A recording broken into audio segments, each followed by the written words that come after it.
Nze nganya okubirongosaayo, nganya okubyera, sijja kubyera kubanga President Museveni ne government yesibe banfuga. President wange ye Kyagulanyi Robert Sentamu, Sefulia Kimpugogo Kimpana, Kimpanze Kalambo Gomo. Abanupu muli basiru. Mwagamba Uganda yonna ebitundu 7 byalonda Bobi Wine. Era Museveni si yafuga, era President wamwe order muziwulira kuvawa ebweru. Nga mweze, nga temutambudde. Nemmotoka za Nuupu bazikutte. Bweba government ya Museveni ntono, lwaki batadde nnyalo okuva ku makya paka saawa 4. Olaba bino ebisajja bya opposition eyo birukwago. N'ebyo bibesije. Singa biri bweru, singa Lukwago yagambye dda abantu tebeera. Naye mulabye nti president w'eggwanga ye Yoweri Kaguta Museveni tebuhabulwa. Singa kimuwanga kivumbi kiri bweru, singa kyagambye dda abantu ne bagaana okukola. Umaru Kisekka bw'aba w'amaanyi oba Dogo Nation ng'akola obubwa n'abukuba embooko, lwaki tagambye bantu ne bagaana kwera? Uganda yonna wulira abantu bali mu kwera, abasiru beera, bulijjo balinga abatalaba nti ewaabwe waddugala. Oyo ye Museveni Yoweri tibuhabulwa. Ogaana okkiriza n'abalonda Nuupu n'abalonda Museveni ffenna batutadde ennyala tuli mu kwera. Lwaki Kyagulanyi Robert Sentamu Sefulia tayimiridde mu America n'agamba temwera? Update nziwadde abo abali eruzira babeereyo. Lukwago naye bannange Museveni amalawa opposition. Kati singa basegona bakyali b'amaanyi, singa Segirinya Mulamo, singa Nambooze yavuddeyo dda mukasambidde Kene Lukyamuze ne bagamba abantu temwera, era ssebo ne bateera. Naye Museveni alina omukisa bonna baggwawo. Nalabye Lukwago mu kkomera ng'atunula ng'akagologoosi. Naye Lukwago yalayira. Banne bannabyabufuzi temubeesiganga. Lukwago yagamba agenda kukwata Muhoozi. N'agamba luno lutalo. Kati wulye mu kkomera ali mu kwegayira mulamuzi Bamutembwa agenda afuna eppiro y'amasannyalaze. Beera waawo ssebo. Bali mu kwera bonna.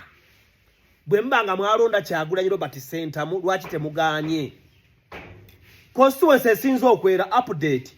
Abantu abasinza okwera Buweekula South. Didani Mubangizi gyave Buweekula South, abantu bettanidde okwera, era obutawuni bonna ne trading center n'amaka g'abantu biri biti. Didani Mubangizi omubaka omulondo wa Buweekula, webala okkunga obulungi constituency yo, ba coordinator bonna boyina ku ground, waliyo omukyala Juliet, waliyo PAO, oliyo omusheshe, waliwo n'omusheshe ayina ono omuyima ayina amaaso amanene bamuyita Asafu. Mwebale mwenna mwenna, abantu b'e Kayebe, abantu b'e Budibaga, abantu b'e Kalonga, abantu b'Omukyenda, abantu b'e Mubende mwenna, mwebale okwera, mwebale okukuuma constituency. Kati mufune ettooyi ennungi n'okunaaba munaabe.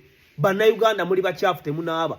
Bannayuganda mwenna muterekeddwa okuba nga mufaanana nga Didani Mubangizi oba Dr. Emma Wanyama. Very smart obanze.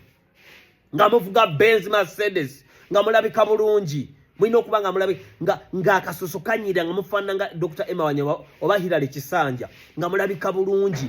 Mwina okuba nga muli bayonjo ng'ekifo bakiyita La Plateau eyo yita ku Prayer Mountain, n'ogenda eyo esseguku La Plateau kafo kayoyo tebwekati. Nennanyiniko malayika kafo kalaka ka Katonda gwate ekyo ekifo eky'ekibira ekirabika obulungi mu kibuga kyavaawa. Naye njagala obbakakasa Mpenkoni Kombucha, Mpenkoni Basop, Kyegegwa yonna yonna erabika bulungi. Kalisa Stewart bagirongoosezza abampenkoni Basop n'abampenkoni Kombucha. Naye nga twebaliza ddala Ababuweekula, mwebale kati abantu mugende munaabe. Nga muvuddeko okwera enzija zammwe munaabe. Obutuukirivu bukolebwa obuyonjo bukola obutuukirivu. Katonda yatutonda agatubeere balamu atube n'obulamu. He wants us to prosper and be in good health. So hygiene and sanitation is one of the components of good health. Mugende munaabe, mukkirize President Museveni yabafuga kubanga mweze ate nga Kyagulanyi mugamba yabafuga. N'emmotoka eza Nuupu bazikutte. Bw'eba gavumenti ya mutamiivu ng'era talina magezi nga ne Museveni akaddiye, lwaki babasibye? Balaba ataliiwo. Didani balaba ataliiwo ne batubunzabunza ffe.